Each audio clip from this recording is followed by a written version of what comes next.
apresentar-se diante do Senhor, veio também Satanás entre eles apresentar-se diante do Senhor. Então o Senhor perguntou a Satanás: de onde você vem? Satanás respondeu ao Senhor: de rodear a terra e passear por ela.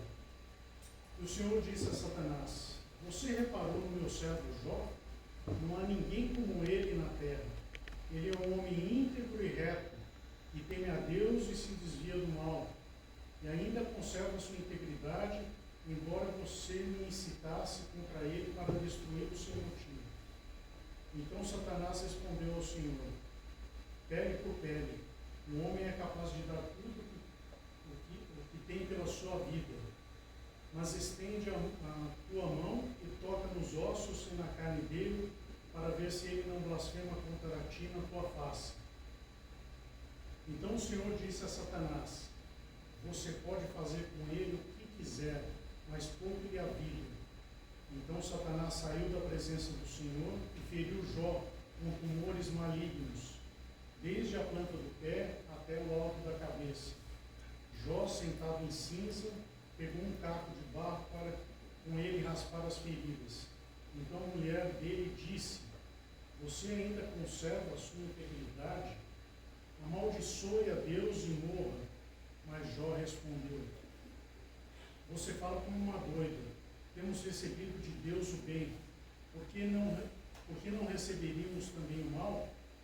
Em tudo isto Jó não pecou com os seus lábios. Palavras do Senhor. Senhor, palavra da salvação. Graças a Deus podemos sentar.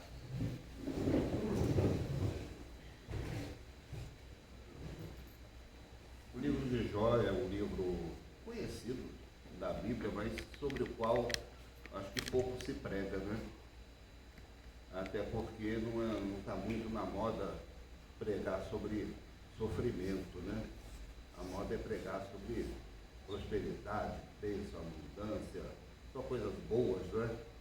Então, fica muitas vezes essa pergunta, que nós até utilizamos na chamada da nossa mensagem, né? Quem é fiel sofre? Quem é fiel sofre? E por que sofre? Que seria a próxima pergunta, mas vamos começar pela primeira. O livro de Jó, ele é uma composição literária. Nós temos, às vezes, uma preocupação de, na nossa visão da palavra de Deus, de identificar sempre na Bíblia personagens factuais, reais, pessoas que morreram, nasceram em um ano, morreram em outro e fizeram determinadas coisas e que eventualmente tem registros da sua passagem sobre a história de Israel, etc. Mas eu creio, e outros estudiosos da mesma forma, que o livro de Jó não é um livro exatamente sobre um determinado personagem histórico. Ele é uma obra literária. É uma obra literária. Mas, como em muitas obras literárias, ali reside uma verdade. Porque a verdade não vem só dos fatos. A verdade vem muitas vezes da arte também. A arte também produz verdades, a gente sabe disso. Né? Pela média de idade aqui, eu acho que muitas pessoas aqui assistiram a novela O Bem Amado, da Rede Globo. Né? Até hoje, o personagem do Bem Amado, né, o prefeito Odorico Paraguaçu, ele é lembrado, se tornou um personagem como um personagem da literatura, né, como Dom Casmurro de Machado de Assis, não é? Um personagem assim que traduz ali a ideologia, o comportamento, os princípios do político brasileiro. E hoje é um dia muito bom para se falar de Odorico Paraguaçu, porque no resto do Brasil, né, fora de Brasília, estão sendo eleitos novos odoricos e odoricas. Né? Tomara que não sejam tantos assim, não é? Mas eles estão presentes na vida política do país. Né? O Odorico Paraguaçu não existiu historicamente, mas qualquer pessoa aqui vai lembrar de um capítulo, de um episódio, de alguma coisa que foi retratado naquela novela, que corresponde ao traço desse ou daquele político, esse sim, pessoa física com CPF que agiu daquela forma no meio político brasileiro, não é? Então, por quê? Porque a obra de Dias Gomes extraiu coisas não precisou inventar muita coisa, não. Extraiu coisas da própria realidade, da vivência política, né, do tempo que ele viveu, lá nos anos 60, 70. Né? Então, Jó é uma obra que retrata e que aborda uma grande discussão, uma grande dúvida do povo de Deus na época que foi escrita, que era a teologia da retribuição. Havia um pensamento, assim, um senso comum em Israel que dizia que a pessoa que era justa, que se comportava bem, que agia de forma correta, que temia a Deus, essa pessoa era sempre abençoada. E, ao passo que aquelas pessoas que contrariavam a Deus, que não tinham temor de Deus, que não tinham uma vida correta, respeitosa, ética, tal, essas pessoas, elas iam sofrer muito na vida, elas iam ser amaldiçoadas. Simples assim, a questão de comportamento. Você comportou de maneira correta, Deus abençoa. Se você não se comportou, então Deus vai amaldiçoar, vai enviar o mal contra você. E era o que se pensava na religião de Israel. E esse pensamento perdurou séculos, até nos tempos de Jesus, como eu vou mencionar daqui a pouco. Mas aí aparece então Jó, provavelmente escrito depois da volta do exílio, depois de Israel ter passado pela sua experiência mais traumática, que foi a destruição de Jerusalém, a destruição do templo, a perda de suas referências nacionais, do seu território, da sua monarquia, enfim.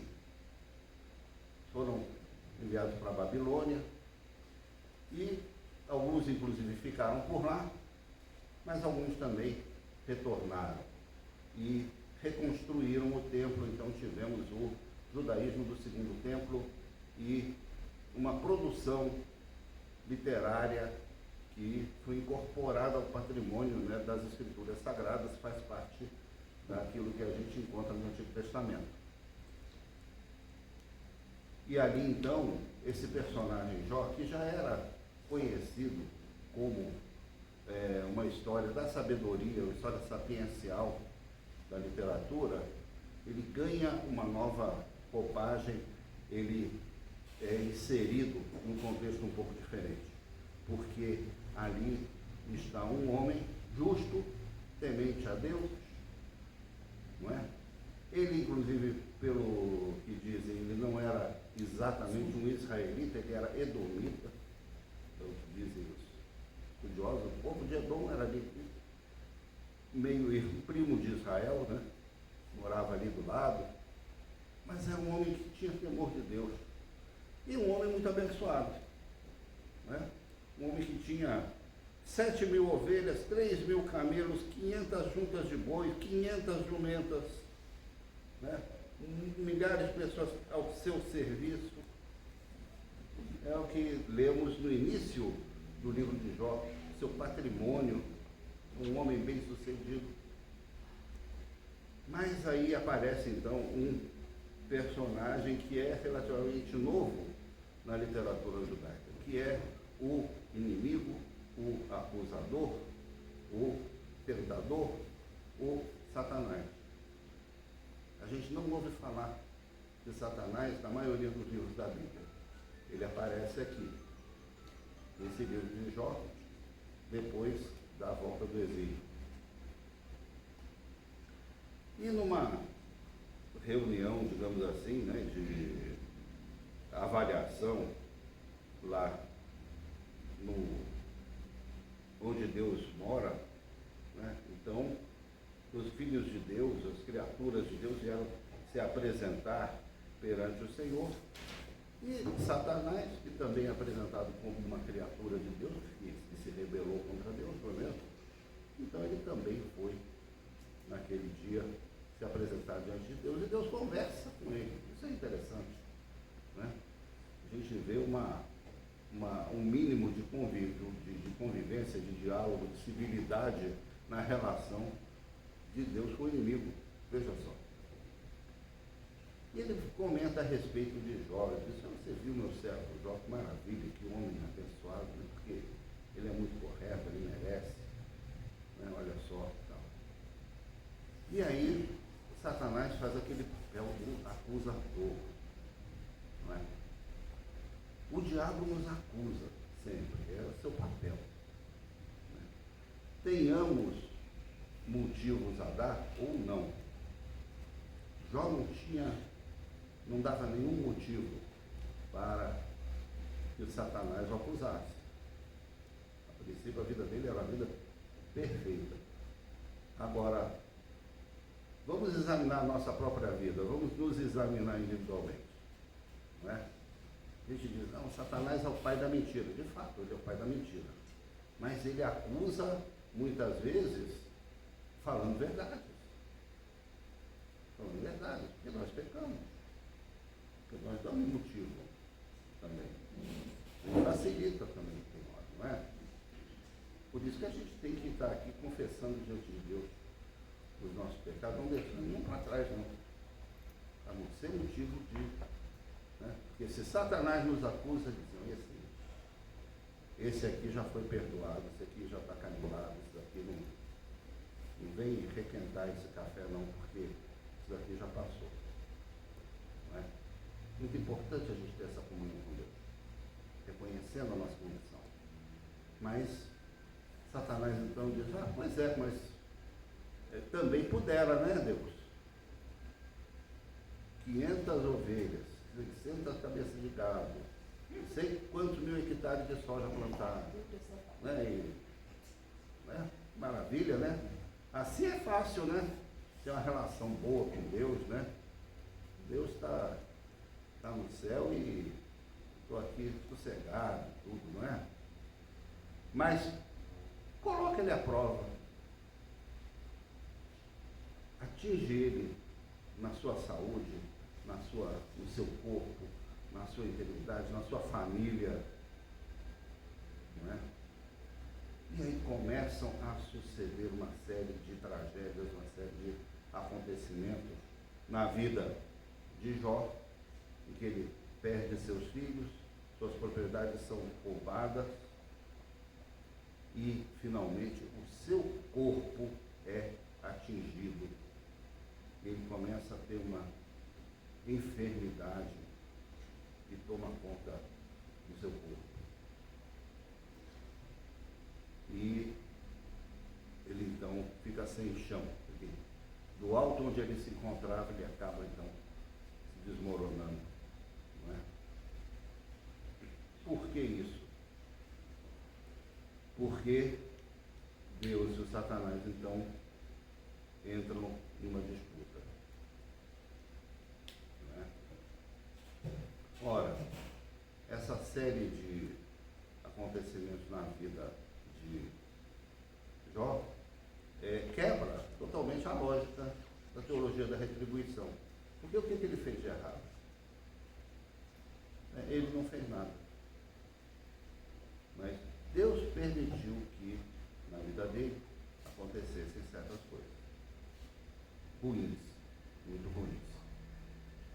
E aqui entra, né, um pouco a religião, eu chamo de RPG, religião popular brasileira. Existe uma religião popular brasileira que é muito próxima do catolicismo, até pelos nossos 500 anos, né, de convivência com o catolicismo romano, mas que ultimamente tem recebido grandes contribuições, né, dos evangélicos. Então, antigamente a gente ouvia, né, eu quando era garoto, criança, já faz bastante tempo, quando alguém via alguma coisa, ficava impressionado, assim, dizia, Nossa Senhora. Era a primeira coisa, até os crentes falavam, né, desse mais descuidado, Nossa Senhora. Hoje, o que eu mais ouço quando alguém vê alguma coisa que fica assim, né, e não quer soltar um palavrão, porque às vezes se recorre a alguma palavra mais chula, mas quem tem um pouco mais de educação, não é mais pudico, fala o quê? Misericórdia. É cada vez mais comum, e não precisa ser crente não. Virou um termo assim, comum do vocabulário popular. Então, isso é o quê? Isso é contribuição evangélica. Não é? Se incorporou no nosso vocabulário. Não é? Mas a religião popular brasileira, ela tem contribuições inclusive do espiritismo também. Não é? E aí o pessoal, quando vê alguém passando por uma dificuldade, passando por uma aflição, passando por algum problema sério na vida, então começa a raciocinar, começa a cogitar assim, alguma coisa ele andou aprontando, alguma coisa ele fez para acontecer isso. Os espíritas mais ortodoxos falam, olha, aflição de hoje, dívida de ontem, referindo-se a quê? A alguma coisa de vidas passadas, né? Então, na vida passada ele aprontou muito, agora está pagando o que, né? Mas sempre se atribui alguma coisa, né, que a pessoa fez, que a pessoa deixou de fazer, que, enfim, alguma figura de mérito, né? E para, então, contornar esse tipo de situação, então ela deve, como se diz no popular, deve se pegar com Deus, né? Pega com Deus que o negócio está feito, né? Então deve ou fazer uma promessa, ou comparecer à igreja, né? Participar da Eucaristia, enfim, cuidar um pouco mais da vida espiritual, para, com isso, então, atrair as bênçãos de Deus para a sua vida. Não é?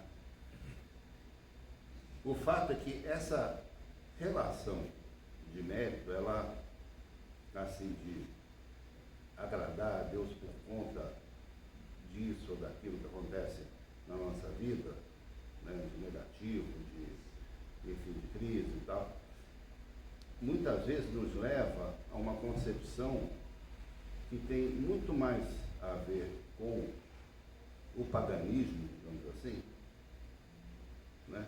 Porque isso desde os primórdios da humanidade, né? A origem da religião, ela está muito nisso. Oferecer um animal, oferecer uma oferenda, levar uma oferenda para agradar a Deus, para ter uma boa colheita, para curar alguma epidemia, para fazer alguma coisa assim. Isso a humanidade sempre fez, não é? Então, a questão aqui é que o livro de Jó nos leva a refletir se realmente as coisas são assim, tão automáticas, tão óbvias, né? Dessa forma, como na teologia da retribuição. Não é? E aí eu me lembro de Jesus curando aquele rapaz cego de nascença.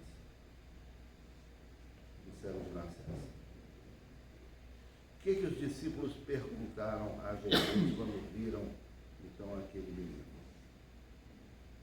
Quem pecou? Foi ele? Foram seus pais? Foi a sua família? Para vocês verem que até no meio dos discípulos de Jesus, esse conceito da teologia da retribuição estava impregnado, estava assim, muito arraigado no imaginário das pessoas, não é? Eles queriam saber quem foi que pecou para que o rapaz nascesse cego, não é? E Jesus dá uma resposta que simplesmente quebra com essa lógica. Ele não está preocupado com isso. Ele não está preocupado com quem pecou, quem deixou de pecar. Mas ele diz o seguinte: olha, esse rapaz nasceu cego para que nele se manifestasse a glória de Deus. Para que nele se manifestasse a glória de Deus.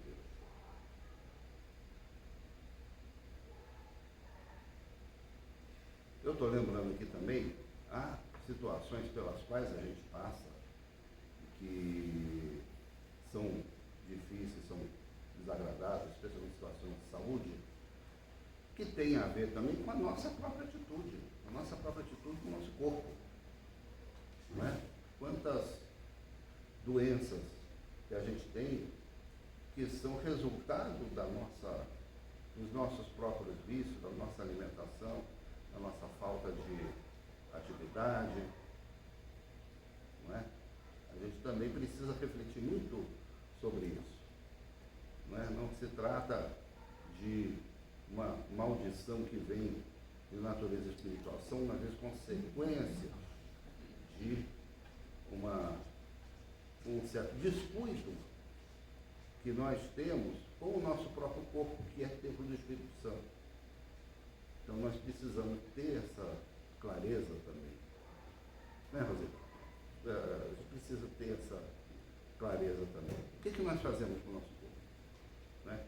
No nosso trabalho, a gente adquire doenças profissionais, não é? Contra a nossa vontade, é claro, às vezes o processo produtivo, ele adoece. Existe isso também.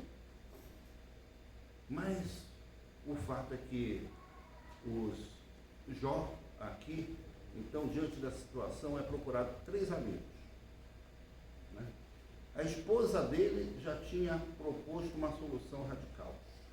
Ela falou para ele assim: olha, amaldiçoa a Deus e morre de uma vez, porque você, sem fazer nada, se comportando todo direitinho, não está acontecendo isso com você, quem sabe se você virar para o outro lado, né? Deus não manda um raio fulminante assim, né? Você morre e fica livre desse sofrimento. Eu vejo ali uma mulher, não uma mulher ímpia, blasfema, alguém assim, não, eu vejo ali uma mulher que está vendo um homem em sofrimento, o homem da vida dela, e ela não está suportando aquela situação. Então ela, como muitas mulheres, ela é uma pessoa prática. Vamos resolver isso aqui de uma vez. Vamos resolver, não vamos insistir mais nisso. Né? Que aí eu não vejo você sofrendo nem você sofre. Mas não foi a solução que Jó adotou. Ele é procurado por 3 amigos. E eles insistem também naquela mesma lógica. Eles dizem: olha, pensa aí, o que você andou fazendo? Será que não tem algum pecado oculto? Alguma coisa que você fez assim, sem saber, sem querer, etc, etc. Né? O livro de Jó é extenso e ele tem vários diálogos nisso. É um livro que vale a pena a gente ler e refletir, que é um livro de sabedoria. Mas lá no final do livro de Jó, o que nós vamos encontrar? Nós vamos ver Jó na presença de Deus. Na presença de Deus. Ele não está mais conversando com a esposa, nem com os amigos, nem com o vizinho. Tá? Ele tem um encontro com Deus, um diálogo com Deus. Então, todo esse sofrimento, tudo que ele passou, para isso serviu. Para que ele tivesse uma visão de Deus diferente da que ele conhecia antes. E no final feliz, Deus restitui a Jó tudo aquilo que ele possuía. Ele volta, ele termina o livro então com a sua vida transformada e refeita. Nós temos uma imensa resistência ao sofrimento. Ninguém aqui quer sofrer, né? Tem até igreja lá com a plaquinha na porta. Pare de sofrer, né? Entra aqui, você não vai sofrer mais. Né? Nós temos a dificuldade enorme de lidar com os nossos sofrimentos. Né? Mas, não é para menos, né? Mas o que Deus quer fazer na nossa vida, vencido esse sofrimento, é ter um encontro conosco. Eu vejo dessa forma. Ele está nos chamando a ter uma conversa cara a cara com Ele. Ele nos aproxima dele.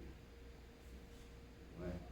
E aí Ele vai nos comunicar exatamente o que Ele quer, por meio de tudo aquilo que a gente está passando. Então, vamos ter essa visão de Jó, vamos ter essa confiança que ele teve, de dizer que ele recebia de Deus o bem, mas poderia receber o mal.